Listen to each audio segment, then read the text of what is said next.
This is one more tutorial, and this is on corpsing. Hold on. It is not latex and cotton or cheesecloth corpsing.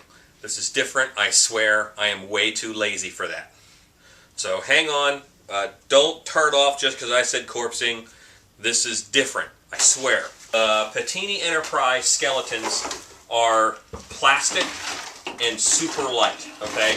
They don't weigh barely anything at all. These guys are 30 bucks a piece. And they're way lighter, all right? The Buckies are really heavy to hang. If a Bucky fell from a decent height, it could kill a person. And I hate carrying them around because they're a pain in the butt. But these are super light, and the corpsing technique I'm going to do on them is also super light. So it's not going to make them so heavy that they are useless or hard to move around. Because I like to put them on walls and stuff. But let me get on the corpsing technique. I'm going to remove my turntable here, which is great for sculpting, not as good for corpsing. The hardest part about corpsing is turning this from a skeleton into a corpse because of all this open cavity here. That's just a super pain. And to try and stretch something, that's why people use cheesecloth as filler and whatever they can in order to make this cavity look less like a skeleton and more like a body. Well, I'm going to achieve that step in minutes. I love me some plastic because it's fast and you get results. I am going to open up one of these and just cut, maybe that's in half, but who knows. I just cut a big chunk off because I'm not a big measurer. I'm not terribly precise. And this is even pretty long, so I'm going to cut this in half because I just need a good sized chunk. Have the body, have 7mm plastic. I'm going to wrap it around the body, and I don't want it to stick to the spine, okay? I want it to go around the chest cavity and the pelvis and leave that area there kind of open. And I'm not worried about it sticking really good. All I really need to do is get a wrap. Again, I checked it with my hand because I'm an idiot. Of course it's going to work. It's a heat gun. And I'm using the heat gun to shrink down onto these bones. Okay, and I'm doing it once kind of far away, and then I'll do it again up close. Okay? And I am filling in all of this area in one go with a nice thin sheet of plastic. Alright, this is corpse-like. It's got a willowing effect in here where it's all withered in, and you can kind of see a taper where there's a weight. I'm just going to take my extra now. I'm going to roll it over one more time. And using my heat gun, I'm going to marry these two together. Now I'm doing this on a plastic skeleton, so I don't want to stay too long in one spot. With a resin skeleton on a Bucky, you can take as long as you want because you're not going to melt it. I could melt it. Now I've got another layer, but this layer is really baggy. I have glued it down the back. I'm going to hit the front. Those textures are what I really want to pick up for my corpse, so I want them wrinkled. You know, I may want to put a little bit of hole in it. Do another little hole right there, and that kind of melted it down onto the spine. And that looks really cool. The more wrinkled and the more plastic I put on, the stronger it is and the more texture it gets. Okay? And I want it to have strength and I want it to have texture. Right here. And I'm going to do another one closer up. I did that again with the heat gun in my hand. But, boom, tightening, heat, tighten, heat, tighten. And all skeletons kind of fall apart. because of how they're put together and wired together. If you plastic wrap around the arm and around the leg and use this to get your shriveled skin effect, which you would get normally with layers and layers of latex and cotton, well, this is going to help hold it together because you're saran wrapping the whole thing together. And the more pieces you put on, the more layers, just the better. And because it's dry, because I don't have anything wet, I can flip this over and do the back seconds after I do the front. I don't have to wait in between layers like I do with cotton and latex. And I don't have to wait for my latex to dry before I put on a stain or a sealer. Okay. I have finished up that torso. I use a gel stain. These happen to be Minwax, doesn't matter. This is a honey maple, this is a hickory, but the darker so you guys can see that better.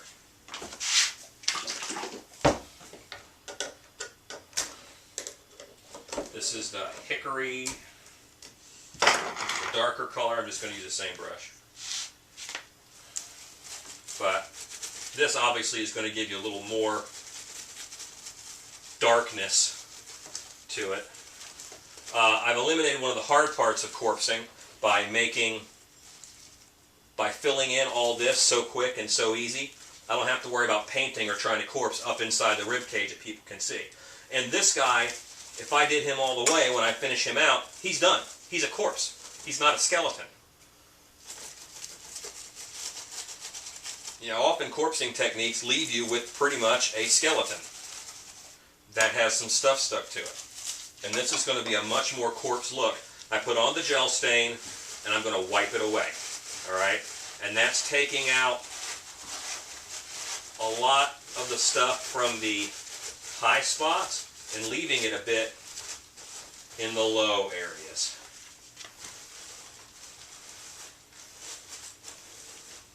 You can see kind of my rib detail coming through there as I rub that off. Alright? But I've got all this wrinkly texture in here that I get from the plastic.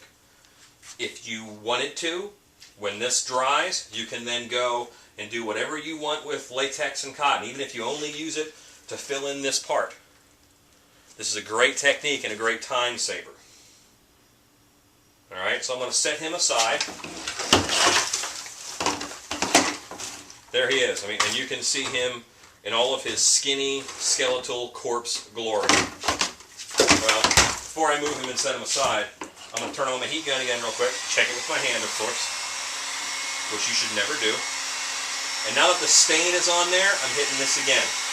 And the stain gives a level of protection, but I can still poke some holes, and I can get this great webbing effect. Takes a little while longer. I'm drying the stain. I'm getting a little more detail, a better level of detail. And I had a big old blowout here. I can just add more plastic right on if I want to, or just hit that with paint. And right now I'm blowing out in between a few of these ribs so I can see down into the chest.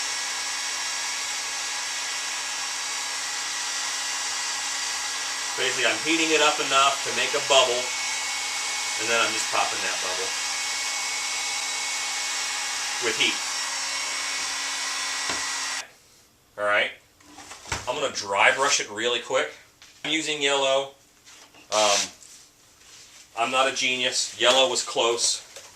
Alright, and I know yellow is going to show against this brown. That's why I picked yellow. Not because I always corpse in yellow. I'm not sure I've ever used this banana yellow on a corpse before, but this is going to, when I dry brush, it's going to pop details.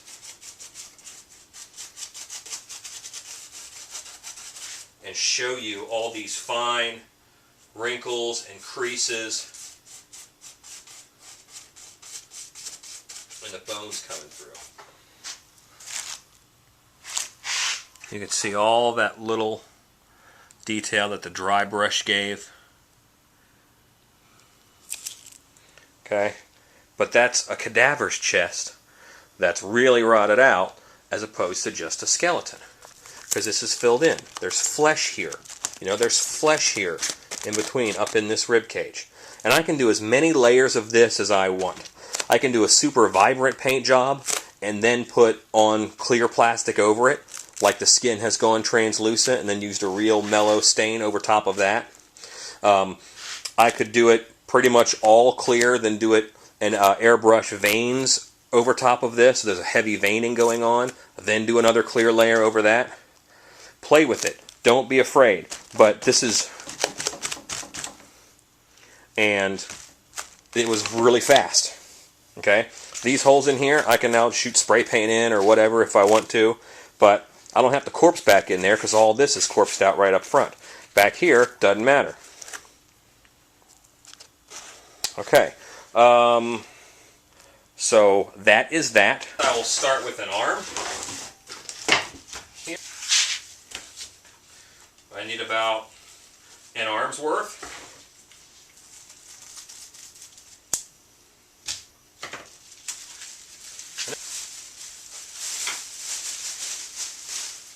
I'm going to cut off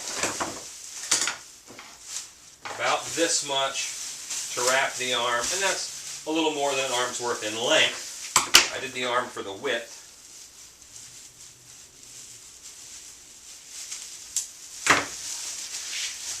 And I'm going to set this aside. That is what I'm going to wrap this arm with later. But first, I want this to look more like an arm. Alright, so I'm going to line this bone up the way that it goes. And I'm going to line the hand up the way that it goes. And I'm going to take, I don't know, that much plastic. I'm going to cut it. Okay, I've got my plastic. I'm going to tie a knot in it. Okay, tie another knot in it. I'm going to make a string of knots out of this plastic. Okay, I don't care if they double up on each other. It doesn't matter to me.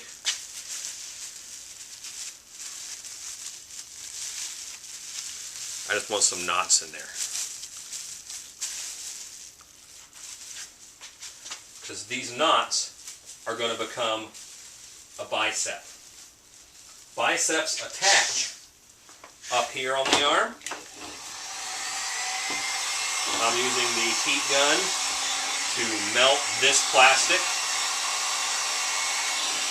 to the arm right there. I'm going to do it again right down here.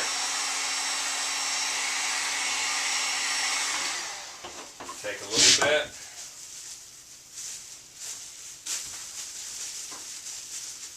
Getting a piece off. Wrap this around.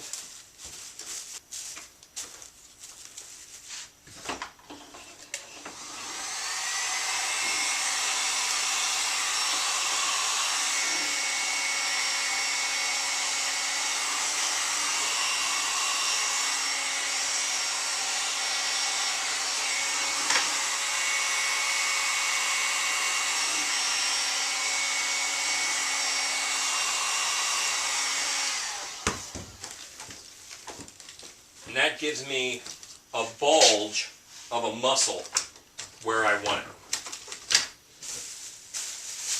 Now I'm just going to take my arm length.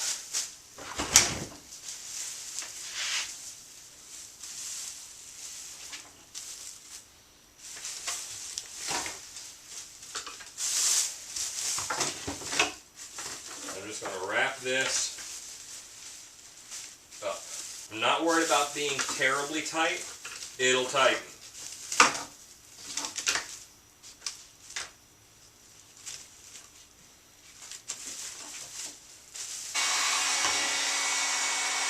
Where I want it to be thinner, I'm giving it more heat.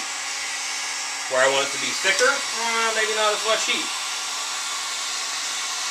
Okay, but I want to shape around this bicep since I took the trouble to put it in there. But I want those two bones to show. Okay, I want the bones to be in the forearm. So I'm just using my heat to shrink this down and shrink it down until I can see both of those bones. And I can cheat. Here's a cheat. Remember, every now and then I want a hole? Well, I can make a hole in it. And because this is exposed plastic, it's going to shrink around the edges of the hole.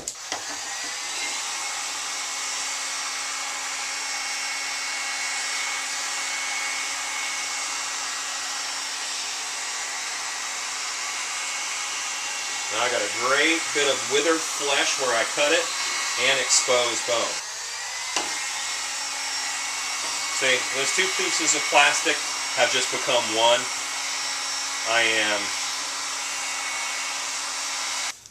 I'm going to cut off my excess plastic. Then I'm going to cut down in between each finger, just to where the finger and the hand separate a bit. So I guess that 1, 2, third knuckle down. And then I'm just going to heat up that plastic, and it's going to shrink right to that bone. Gloves on, I can grab this plastic, which is hot but not super hot, and just form fingertips with my hands. And I'm going to just flip it over, and I'm antiquing here. So I'm putting on a lot of liquid paint that goes down into details. Okay? And then I'm going to wipe away. That's antiquing. Dry brush is the opposite, where you put on a very little bit of thicker paint and leave it on the high stuff. I want to clean that bone really good so that bone shows up again as bone, because that's cool.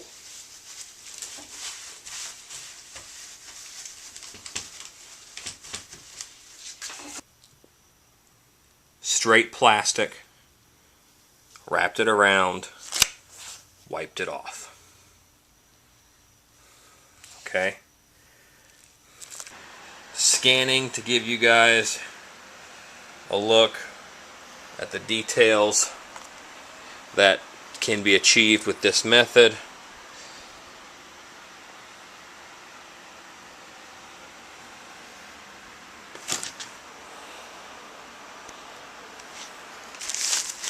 This is 0.7 mil Husky. That means it's from Lowe's. Plastic drop cloth. It's a 6-pack. I used almost 1 drop cloth to do this whole body. So I can do 6 out of that 6-pack. Okay? The 2 eyes that are in here, alright? Those 2 eyes, those are deodorant balls that Monster Guts sells for eyes. Okay, you can find them on their website. I think they're like $4 a dozen. They are ridiculously cheap. So they're good, and I glued them in with these 6000. And I used Minwax gel stain and my trusty heat gun to get this guy looking the way he is. There's a translucency to the skin. Okay, there's translucency, there's depth on his teeth and his mouth. Basically, I just I put the stain on and I wiped it off. That's what I did everywhere. Same thing. I did get too much stain on the eyes, so I put a little bit of mineral spirits on a paintbrush and pulled them back. You could paint in eyes. You could do those cool paper print out irises. Okay, you could do those and print out some irises and glue those on. Here is his back. I didn't do much detail on the back because the back is really a means to an end. But that's a cool corpse, okay? The skeleton was $30. Full corpse, guys. About an hour while shooting a video of it, I might add. And I bet I could probably do it in half an hour if I wasn't shooting a video at the same time. It's dry. It's ready to hang.